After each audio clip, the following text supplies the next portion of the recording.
Donc ça m'a permis de revisionner, puis de contextualiser, de préciser, de nuancer. Quand je disais: «Le plat n'existe pas», là, c'était un petit slogan pour m'amuser. C'est une je sais pas encore, je ne connais pas assez d'ailleurs, je sais pas si non, c'est pas que je m'y connais pas, c'est que je sais pas vraiment si c'est un bon, d'ailleurs, j'arrête ma phrase. Par contre, l'axiome du run, lui, là, je serais un peu plus enclin à me dire que ouais, il y a enfin, enfin, l'axiome du run me permet justement de pas trop commencer à dire des trucs, de ouf. Qui est que, bon, abstrait et concret, ça veut dire la même chose. L'axiome du run permet de ne pas dire de nuancer que abstrait, c'est pareil que concret, c'est qu'une question de contexte. Oui, parce que c'est un peu ce que je pense. Et l'axiome du run va permettre de cadrer tout ça ou de futuristiquement, enfin moi j'aime bien les concepts qui peuvent, toute ma théorie que je suis en train de fabriquer, c'est pas que des maths, c'est une espèce d'hygiène, d'esthétique globale, je sais pas trop. Je fabrique un gros ordinateur moi aussi, non, mais sérieusement, je fabrique un truc. Même la façon de m'élocutionner, même si c'est un néologisme, même, la façon de la musique, toutes les œuvres, je les regarde, le work in progress est une œuvre, tout est œuvre, comme pour les mathématiciens de cette théorie, tout est ensemble. Pour ceux de la calcul, tout est fonction, bon, tout est œuvre. Voilà. Les graphes vont peut-être pas mal pour faire ça. D'ailleurs, je sais pas pourquoi tout est ensemble, tout est pas graphe, c'est plus rapide. En plus, on a l'action de fondation qu'on peut prendre bon, s'il y a des boucles. Bon, bref, je la boucle. Donc ça pour dire que l'axiome du run. L'axiome du run donc va permettre de donc c'est pas qu'un axiome, c'est aussi une petite case qu'on va se donner, qu'on va remplir petit à petit, de façon très rigoureuse, hein, parce que le fait de savoir que c'est pas encore rigoureux, ça c'est rigoureux. Donc on mettra un peu de logique épistémique, savoir que je sais pas. Enfin, en tout cas, dans toutes ces œuvres, tout est typé. Tout est typé de tous les types possibles. Les types sont typés, le typage du typage. Donc on a les problèmes de paradoxe du menteur ou d'ensemble des ensembles, enfin de paradoxe de Russell, enfin de théorème de Russell. Enfin, les Russelleries, les Montoseries, tout ça. On va voir, c'est pas grave de toute façon. Mais tout est typé par défaut, sans qu'on se fatigue. Mais après, il y a certaines choses dont on peut passer au scalpel, dire bon ben là, ces trucs-là, on va les interdire dans le futur, ces types-là. Puis bon, pour les objets mathématiques, par contre, ils sont typés de fixes. Peut-être pas pour les constructivistes ou les enfin, logiciens intuitionnistes. Ça, je sais pas. Je verrai bien. Venez m'apprendre des trucs là-dessus. Bah, ok, va typer les entiers. Ok. Enfin, on va pas les typer de façon définitive. Ok.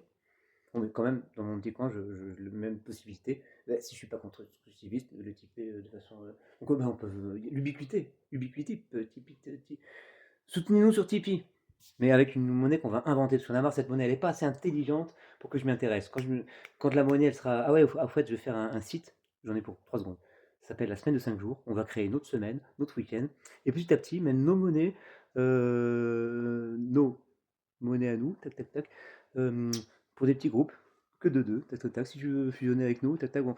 Et on facilitera dans le site les théorèmes du point fixe qui font qu'elle a un sens la monnaie, mais au départ on se lancera comme ça. Mais ça sera facilité pour que ça veut dire quelque chose. Au départ, par exemple, tu vas chez le postier, tu sais que la semaine de 5 jours c'est un site qui existe, et que non seulement il fait un calendrier, oui ça c'est une publicité commerciale, mais pour de la monnaie à débattre.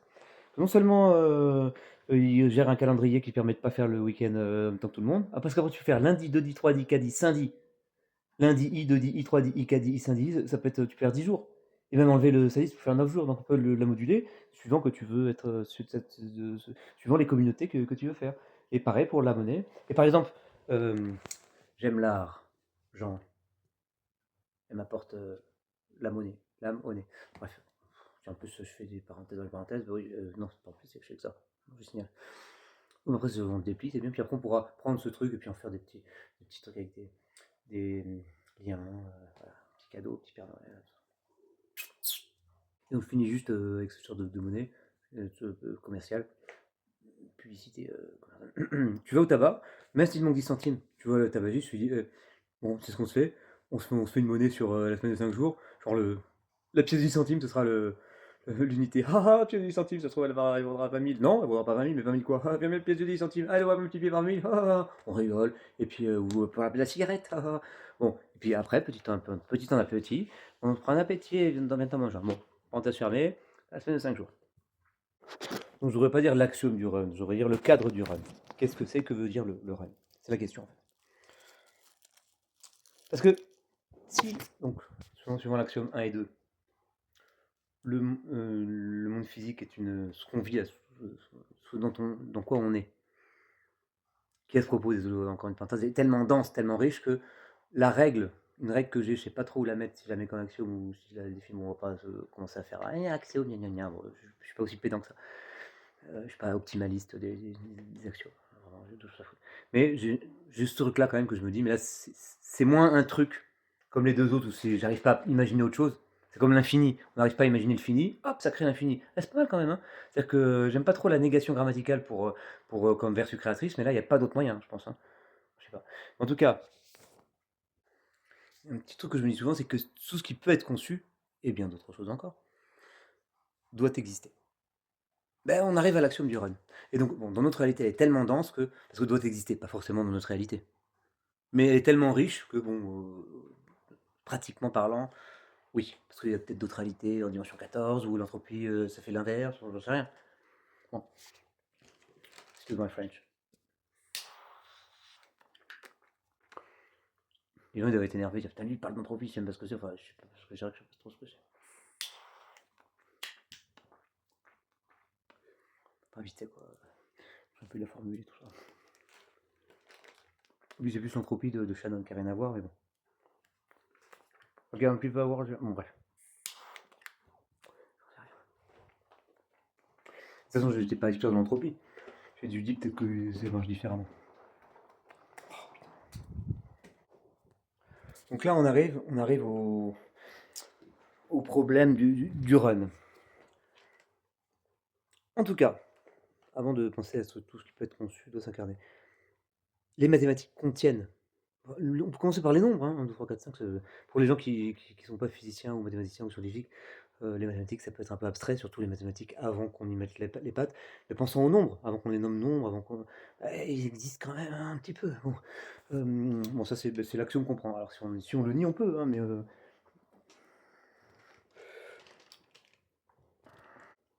mais donc les nombres, il n'y a pas que les nombres, il y a après quand ils peuvent bouger entre eux, ça existe aussi quand ils peuvent bouger entre eux, même si on ne les fait pas bouger.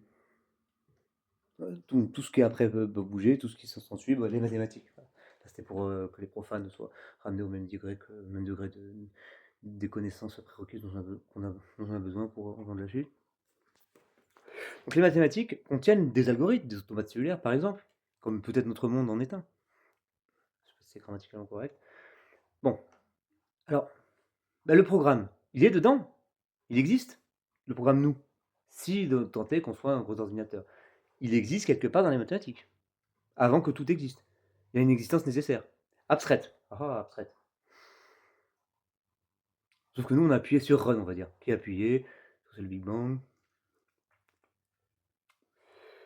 Je crois que j'ai déjà dit, souvent déjà vu. Parce que tout est cyclique.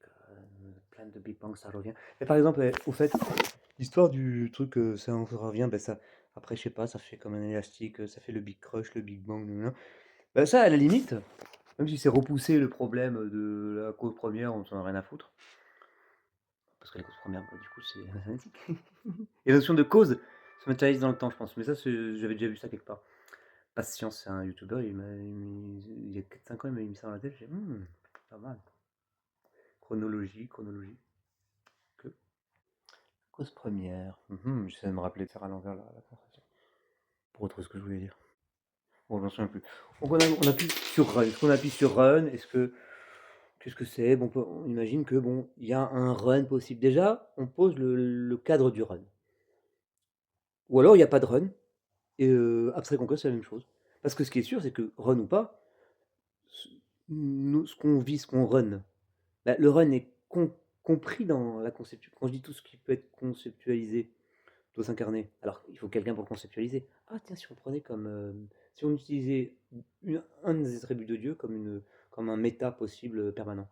Oh, ça c'est pas mal, ça. Oh, ça c'est pas mal parce que dans la preuve ontologique, il y a des propriétés positives. Ça, on pourrait réorienter. Parce qu'on peut faire. Ce qui est bien dans la preuve ontologique, il y a des axiomes pour dire qu'il y a un être qui a toutes les propriétés positives. Elles ont des axiomes. Et donc on peut. Bon, par exemple, si on prend le vrai, c'est pas mal, ça marche un peu. Ou le démontrable, il y a des trucs comme ça. Donc on peut fabriquer son petit dieu dans sa petite théorie, dans son univers. Un univers contient des mondes, l'activité entre les mondes, logique modale. dans laquelle il y a cette preuve. Mais là, la notion de métaisation, elle est pas mal. Parce que j'ai tout un truc sur la métaisation. Je vois très type de méta, mais ça, je le mettrai en appendice. C'est important pour la machine à créer des réalités dont j'ai parlé un petit peu, que j'aimerais bien quand même tester. Oui, parce que je fais quand même pas tout ça juste pour faire le beau volant. Donc, ce qui peut être conçu. Donc, supposons que ce qui peut être conçu, même par quelqu'un de très puissant, supposons un méta qui. Ça aussi, ça peut être. Voilà, l'action du run suppose quand même déjà autre chose que ça, mais déjà la possibilité, quand je dis tout ce qui peut être conçu, va se réaliser, va se runner, dans des plaies à Descartes. Je pense donc tu suis. C'est la loi des cartes. Je vais arrêter ces parenthèses là. Donc même s'il n'y a personne pour voir que avant qu'on appuie sur run, avant, entre guillemets, quand on met trop de guillemets à un moment, bon, c'est juste là, pour sentir le truc. Après on axiomatisera bien, après on fera cette machine à créer les réalités. J'espère qu'on s'amusera avec ça. Attends, ce qu'on peut découvrir avec ça, ça va être génial. Parce qu'après je me dis, ça se trouve, la physique quantique, les paradoxes, c'est juste parce qu'on a pas assez de pixels, donc c'est un truc, c'est bien foutu, juste pour que la finitude, c'est fini, donc bon, content de Planck, mais avec le temps, il y a du probabiliste, c'est-à-dire que finalement, ça monte une direction, il y a une suite qui peut être montrée, donc les probabilités, bref, temps plus probabilité vient corriger finitude, donc ça, si ça se trouve, ça expliquerait tous les problèmes qu'il y a. Hein. Par contingence, on expliquerait le truc. Je sais pas, on va voir.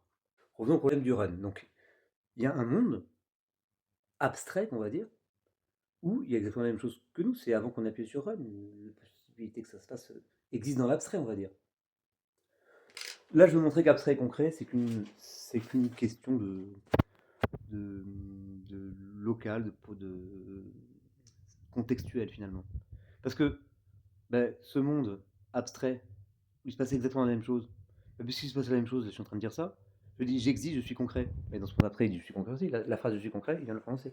Ouais, mais lui, il le prononce sans savoir. Ouais, mais lui, il sait qu'on a pas appuyé sur run. Ah, alors ça, très intéressant. Peut-être que la conscience intervient là. Bon, attendez, là, je suis un peu naïf, comme je viens d'y penser, c'est possible que ce soit n'importe quoi, parce que souvent quand on pense des trucs comme ça, quand on fait de la philosophie ou peut-être de la physique, on se dit oh oh, mais quand on fait des mathématiques, on se rend compte que bon, attention, les bonnes idées comme ça, je sais même plus ce que c'était d'ailleurs. Est-ce que le truc abstrait, il sait qu'il est. En tout cas, il dit tout ça, donc s'il le sait pas, ouais, oh, mec, c'est une grosse arnaque. Mais c'est une arnaque dans le monde qui est rigoureusement pareil, sauf que abstrait, nous aussi, peut-être, enfin, je sais rien. J'en sais rien. Donc la seule différence, il y a une différence, c'est run ou pas run. Donc qu'est-ce que c'est ce run? Voilà. On va run le run. Ça, peut-être un peu. Donc maintenant, je vais un peu. Est-ce que je parle un peu de. Bon, si ça vous intéresse ce que je dis, regardez la logique de Gödel. Bon, allez, les probabilités positives s'expriment de cette façon. J'hésite. En fait, il y a des mondes, de l'accessibilité entre les mondes. Par exemple, ce qui dépend des modes. Par exemple, la logique temporelle, un monde est accessible par un autre s'il est dans le futur. Certaines logiques intuitionnistes, un monde est accessible à un autre si les axiomes de l'un sont vrais, on rajoute des axiomes, j'en sais rien, je pense pas, je pense que c'est un truc comme ça. Mais il y a une accessibilité entre les mondes, et ce qui est vrai dans tous les mondes accessibles à partir d'un monde, on dit que c'est nécessairement vrai, on met un petit carré. Ce qui existe dans au moins un monde accessible, on dit que c'est possiblement vrai. Attention, c'est pas forcément réflexif, c'est-à-dire que le monde dans lequel on est, quelque chose peut être vrai, mais pas forcément nécessaire. Bon, est-ce que c'est une pathologie? J'ai entendu Anatole dire que c'était une pathologie, mais je sais pas si c'est tant une pathologie que ça, parce que ça permet justement ce méta qui est important dans le truc de la preuve ontologique. On sent qu'il y a une arnaque. Pourquoi? Où est l'arnaque? C'est que, indépendamment qu'il y ait une sorte de raisonnement circulaire, il y a un problème avec le méta. C'est-à-dire quand on se dit dû à toutes les propriétés, toutes les bonnes propriétés, existe une bonne propriété, donc dû à l'existence. Tu peux dire ça de tout ce qui a l'existence, qu'il existe. Avoir l'existence, exister, c'est là que ça se joue un petit peu. Voilà, donc c'est ça qu'il faut un peu peaufiner. Donc c'est quoi, grosso modo, les axiomes les propriétés qui définissent Dieu, que Dieu les a toutes? on va dire positif pour simplifier, mais on pourrait dire n'importe quel mot. Bon, les théologistes disent parfaite ou bonne ou je sais plus quoi. Je sais plus, l'Église le dit. En tout cas, je veux dire, pour fabriquer la machine vectrice de réalité, qui à mon avis justement naît de la proximité du méta et de son objet, donc c'est ça qu'il va falloir raffiner. Alors est-ce que le raffinement dépend du choix des mondes? Est-ce que le raffinement dépend du choix des mondes plus la définition des propriétés positives? Est-ce que les propriétés positives, on peut leur donner d'autres axiomes que ceux qu'il y a parce qu'ils sont un peu rigides? Alors je vais dire ce que c'est comme axiome. Il y a une espèce de modus ponens. Lui, je pense qu'il est à garder, c'est très important. Mais il est un peu, il est un peu relié-fisé. Modus ponens, c'est A vrai et A implique B. Donc B vrai implique B vrai. Là, c'est une propriété positive. Donc pas vrai, mais positive. Propriété positive. Et il est nécessaire, donc si on a P positif, et qu'il est nécessaire que P implique Q, alors Q est positif. Donc il y a le nécessaire donc si on est que dans un seul monde, par exemple, attends, dans un seul monde, tout est nécessaire, je crois. Parce que par vacuité. Enfin bref, je ne suis pas tellement expert. Je parle sans expertise, mais bon, pour l'instant, ouais, disons que toute ma vie est une expertise de plein de ce genre de trucs, donc on ne peut pas tout faire en même temps. Donc bah, ça, après, je me renseigne, j'ai les skills pour pouvoir m'enseigner. Bah, après, est-ce que j'ai la flemme? Mais c'est important d'avoir la flemme, donc de toute façon, on ne parle pas de moi là, hein, s'il vous plaît, merci. Donc cette espèce de modus ponens qui ressemble, on peut remplacer par vrai, on a envie, hein. Propriété positive. Une propriété est positive si et seulement si sa négation est négative. Bon, là, déjà, on se dit, bon, bah, c'est-à-dire que sur une propriété, elle soit positive, soit pas positive. Bon, bon, ça m'embêterait pas, pardon, ça m'embêterait pas autant s'il n'y avait pas l'axiome qui dit que positif, une propriété positive est nécessairement positive. Parce que du coup, une propriété négative est nécessairement négative. Ça fige le truc. Bah, c'est pas une question de libre arbitre comme ce qui a été. C'est pas le problème, on s'en fout du libre arbitre. On s'en fout que ce soit nous qu'on fait les trucs, c'est moi qui l'ai fait. Ou alors si c'est, je sais pas, tu peux avoir accès à la création magique par le genre de truc que je vous dis aussi. Donc va pas t'emmerder à savoir que c'est toi qui l'as fait, on s'en bat les couilles. Enfin, je sais pas, je te conseille, sinon. Ah bah non, pour moi, vous n'êtes pas déjà dans le système, sinon je parle pas à vous, parce que le système, ce que vous appelez le système, parce qu'il y en a plein d'autres. Donc, l'ego, il est vraiment dégueulasse dans votre truc. C'est pas un joli ego. Bon, j'en ai un pour discuter avec vous, donc je le fais joli en plus. C'est sympa. Je parle pas de vos voisines, hein, je parle de. Ah, et puis les psys, ils ont vraiment mal fait le game. Je veux dire, le narcissisme, par exemple, c'est pas bien. Non, mais il fallait qu'on nous apporte la contradiction, c'est bien. Parce que moi, je pense que tout arrive pour une bonne raison. Pour un peu, tout ce que je dis, ça. Si tu penses pas que tout arrive pour une bonne raison, si tu dis pas ça toi-même, bon, bah, c'est que tu utilises pas bien le truc. Parce que ça peut t'apporter que des bonnes choses de penser que tout arrive pour une bonne. Déjà, tout arrive pour au moins une bonne raison. Mais alors, tout arrive pour la bonne raison. Ça devient un peu ça si tu fais marcher le truc après. Parce que tu deviens ce qui t'arrive. Ah ah. Oui, les bras, puis tout ça, pas les couilles. Pardon pour cette digression. Donc, propriété positive, il y a ça. Il y a donc l'existence. Donc, ils disent que c'est que l'existence nécessaire. Donc, pour vous dire que c'est que l'existence nécessaire. Donc, un monde, c'est fait d'objets. Les propriétés, c'est pas dans les objets. Et pour différencier objet de la propriété qui le caractérise, pour dire que c'est la même chose, bon, on dit que c'est une essence, en gros. Je schématise, je simplifie.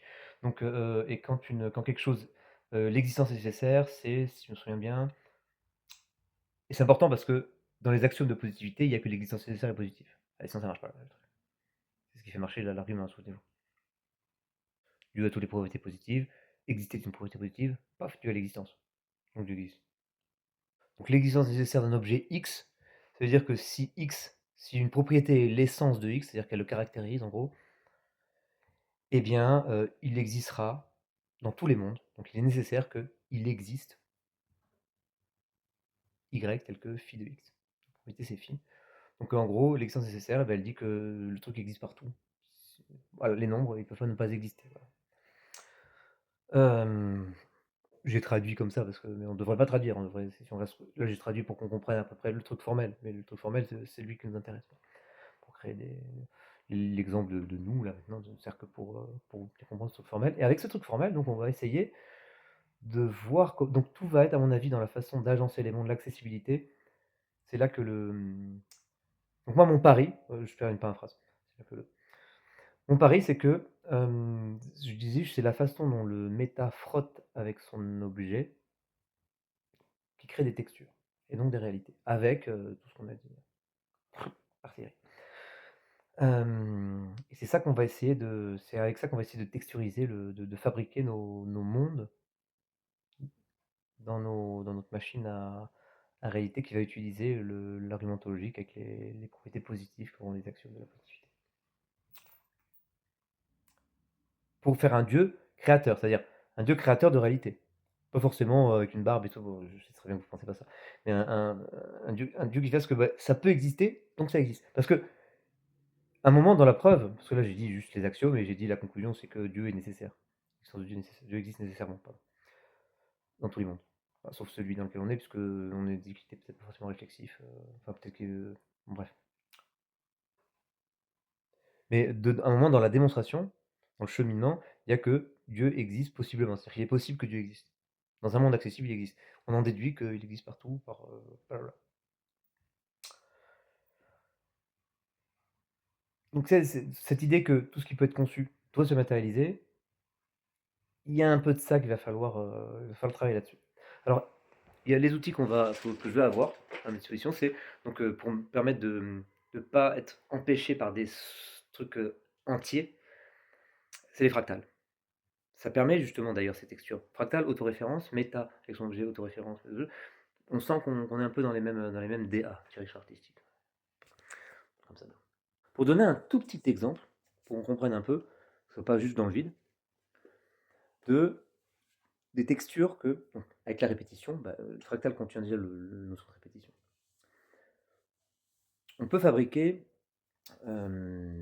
quelque chose, une sorte de texture qui a un sens qu'on puisse identifier. C'est que l'écume a une dimension fractale particulière, donc qui dit quelque chose sur sa texture. L'ensemble de Mandelbrot aussi, quelque part, une texture. C'est pas une surface, c'est pas non plus une ligne. C'est-à-dire quand on. Pardon, l'ensemble de Mandelbrot, c'est pas ça que je veux dire, l'ensemble de Cantor, le triangle de Sierpinski. Il y a il y a un triangle, 4 triangles latéraux emboîtés, avec un triangle au centre. On enlève celui au centre, on n'a plus que 3 autour, on enlève celui au centre à chaque fois, et puis on fait ça tout le temps. En fait, il y a 3 copies du truc, identiques mais à zoom près. Quand on a pris la suite infinie, bon, il reste quelque chose, c'est l'ensemble de Serenity. Il y a 3 copies, mais on a multiplié par 2. Donc ça devrait être 4. Donc si c'était une aire, ça serait 2 puissance 2. Si c'était une variété dimension 1, ça serait x2. Ça serait 2 puissance 1. Si on multiplie par 2, la mesure adéquate. Mais là, la mesure adéquate, c'est 2 puissance quelque chose qui vaut 3, parce qu'il y a 3 parties. Et on a multiplié par 2, 2 puissance. Le facteur multiplicatif de notre ici, c'est 2. Puissance, dimension fractale, égale le nombre de trucs qu'on a. Donc là, on a de la chance, c'est autoréférent, donc on peut bien mesurer. Parce que par exemple, donc ça c'est 2 puissance, bon je finis juste ce que je dis là, donc 2 puissance log 2 de 3, c'est-à-dire 1, je sais pas quoi, 51, je crois. Donc les dimensions fractales c'est 1,51, ça détermine quand même peut-être une texture. Alors, il peut y avoir des trucs qui sont des fractales mais qui ont deux textures pareilles, deux dimensions fractales pareilles, qui sont pas pareilles, donc, mais bon.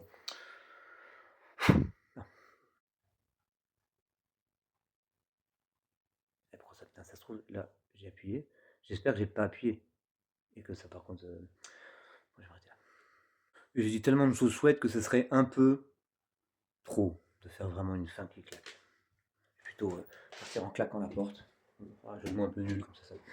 Je vous laisse la possibilité de penser que je suis un rigolo et de ne pas tout de suite rentrer dans ma bande et qu'on a travaillé ensemble.